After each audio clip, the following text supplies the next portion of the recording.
Kali ini kita akan membahas tentang kekurangan dari benih bawang merah yang berasal dari umbinya. Untuk lebih lanjut, mari kita simak video berikut ini.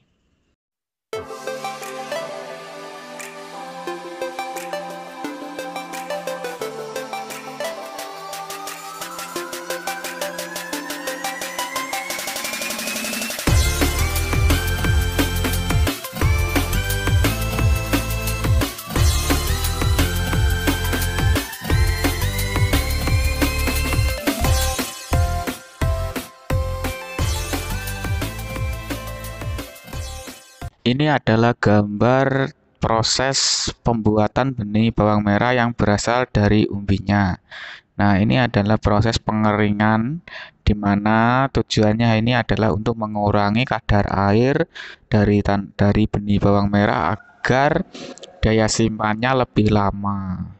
Nah, pada video kali ini kita akan membahas tentang kekurangan dari benih bawang merah ini yang berasal dari umbinya. Pada video bagian pertama kemarin, kita telah membahas kelebihan-kelebihan pada benih bawang merah yang berasal dari umbinya. Kali ini kita akan bahas kekurangannya ya. Yang pertama adalah jumlahnya yang banyak. Dalam setiap penanaman bawang merah, kita tentunya memerlukan benih untuk kita tanam. Nah, kebutuhan benih dari umbi ini sangatlah banyak jika kita menggunakan benih yang dari umbi. Misalkan kita menggunakan tanaman bawang merah ini mau ditanam pada lahan seluas 1 hektar. Nah, kebutuhan dari lahan 1 hektar itu adalah 12 kuintal atau 1,2 ton. Nah, bayangkan jika saat benih ini mahal, kalian pasti akan mengeluarkan biaya lebih untuk kebutuhan benih ini. Misalkan harga benih 50.000 dan kita membutuhkan benih itu 1 ton. 1 ton itu 1000 kilo ya. 1000 kilo, jadi 1000 kilo dikali 50.000 sama dengan 50 juta. Nah, ini adalah kebutuhan benih kita untuk lahan 1 hektar.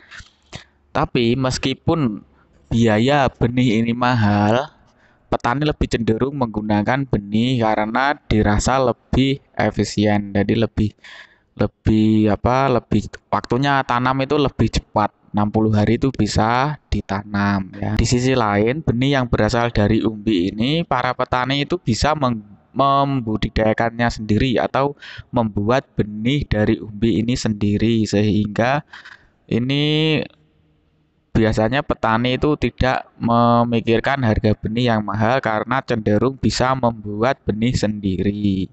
Itu teman-teman. Yang kedua, kurangnya informasi mengenai benih kepada calon pembeli atau calon petani yang membeli.